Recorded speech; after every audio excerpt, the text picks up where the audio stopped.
Hey everybody, welcome to the lab. Today I wanted to show you why you actually need to put a loudspeaker into a box. Seems, it's probably fairly obvious to a lot of you, and other ones probably have no idea why you need to put a speaker into a box. And the basic idea is sound is created as this cone moves back and forth, and that basically what happens is the cone compresses and rarefies the air right up next to the cone.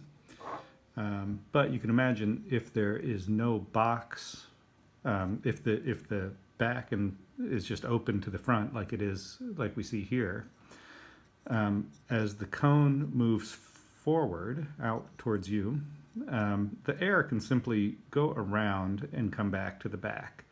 And it essentially, just as this diaphragm moves back and forth, the air just goes back to front to back to front to back to front, and not actually creating any sound to radiate out into the world.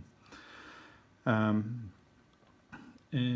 how much that sound creation doesn't work is frequency dependent. So you can imagine if this is moving back and forth very slowly, like I'm doing it right now, just essentially pushing it, the sound has forever to the air molecules can just move right around, zoop, zoop, front, back, no problem. If it's vibrating many thousands of times a second, there's actually no time for this air to just move back and forth, in which case there's actually sound generated out this way and out that way, and you end up in either case you end up with a dipole, but there's actually some meaningful sound generated at high frequencies. At low frequencies, even though it's still a dipole, there's essentially very little sound generated. So what does it sound like, and why do we care? So let's give it a listen. I'm going to just turn on some music here, a little demo program we have.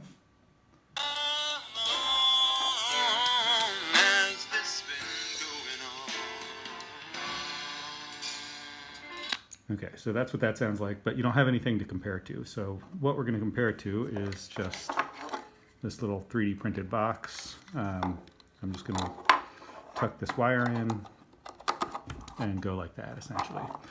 In the meantime, I'm going to plug up this hole with the clay, and I will tell you about the clay in a moment.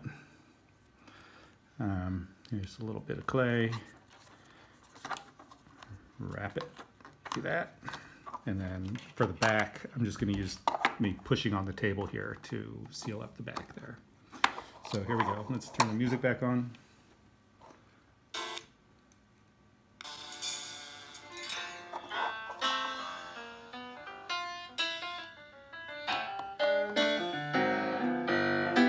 Well, you said you never intended to break up our sailing this way. 'Cause I ain't any use in pretending it could happen to us any day. Okay, so you should be convinced that yes, indeed, the speaker really does need to be in a box. Yeah, so you basically need to seal up this box. So when we talk about sealing, that is a perfect time to talk about clay. So in audio, we like to use clay for prototyping just all the time. This stuff is wonderful. And no clay, there's only one clay that we've ever found that actually doesn't stink. And that is this stuff, which is this Mortite weather strip. It works great. It has just enough stickiness to stick and stay in place, yet you can still remove it usually. This is what it looks like coming out of the box. Comes, sort of rolled like that, but usually it just ends up in a ball. Just ends up in a ball that we peel off from. It does leave a little bit of a residue. It's not terrible, so you can see there's that. It's not too awful. But what gets rid of that is Goo Gone. So Goo Gone works really pretty well to remove the residue. So then the question is, let's take a look at actually what the frequency response difference is between, if we just were to do that versus that. And for that, we bring in our handy dandy measurement microphone. This is a 1/4-inch microphone, which has very good frequency response, even 90 degrees off axis like you're using it here. It's not perfect up at 20 kilohertz, but for this demo, who cares? It doesn't matter a bit. Normally you point, this microphone really does need to point in the direction of that the sound is coming from. This is called a free field microphone. I'll do another video on microphones and why you want a free field, a pressure field, or diffuse field microphone and what the differences are. But anyway, let's do another. We can just listen a little. We'll just do a quick listen, then we'll do some measurements. You said you were never intending to break up our sailing this way. So obviously it stinks without the enclosure. I'm over, let's see. Okay, now we're going to do a frequency response measurement. And for that I use Sound Check, which is a great bit of software from Listen. Thanks everybody over at Listen. Thanks Steve for the sound check. And anyway, here we go. We'll do a quick measurement here. I'm just going to have this out, bring the microphone over, try to get it at about where it's going to be once it's in the box. So I'm just going to hold it there with my hand.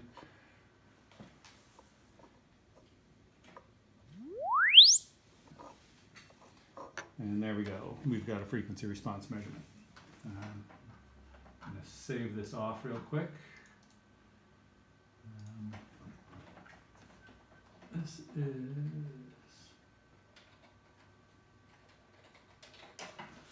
Okay, now we'll put it in a box and do the same test again. Try to hold it, and we'll see how this goes.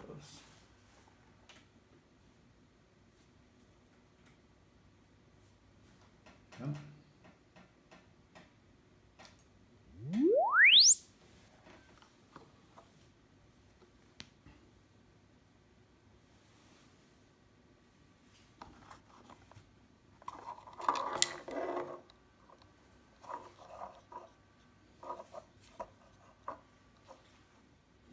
I see the problem. Okay, so since I'm holding this so close to the microphone, this distance is only, an inch. The low frequencies weren't as bad as I thought they were going to be, because this is really in the near field of this microphone. We really need to lift the microphone up a few more inches to get meaningful measurements. Essentially what I was seeing was the bass was not nearly as horrible as I thought it was going to be. So let's try this again. You can't, the microphone's a little bit out of frame here, and this is a really horrible acoustical measurement setup. But yeah. We have to make some sacrifices for the video. Here goes.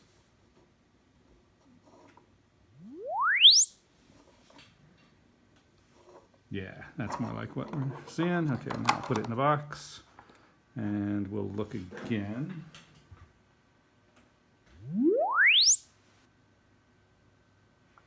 There we go. Okay, now we'll take a look, and you can see from these frequency response measurements that the yellow is before putting in the box and the cyan is after we put it in the box. And you can see down here, down at the, you know, anywhere below 1 kilohertz or so, there's just way less energy, maybe 20 dB less energy, all the way from a kilohertz and below. So that goes to show you just how important it is to have a box. Now, how big is this? Is this box big enough? Is it the right size?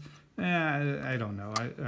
I spent literally 0 time thinking about that for this test. It's in the ballpark of the right size. But yeah, anyway. So there you go. That just gives you a quick overview of why you care about putting a speaker in a box and why you need to actually seal it. Like, it really needs to be sealed here, sealed all the way around. Yeah, if it's not sealed, you get a number of problems, which we can talk about later. But anyway, we'll just call it a day. Anyway, thanks for watching.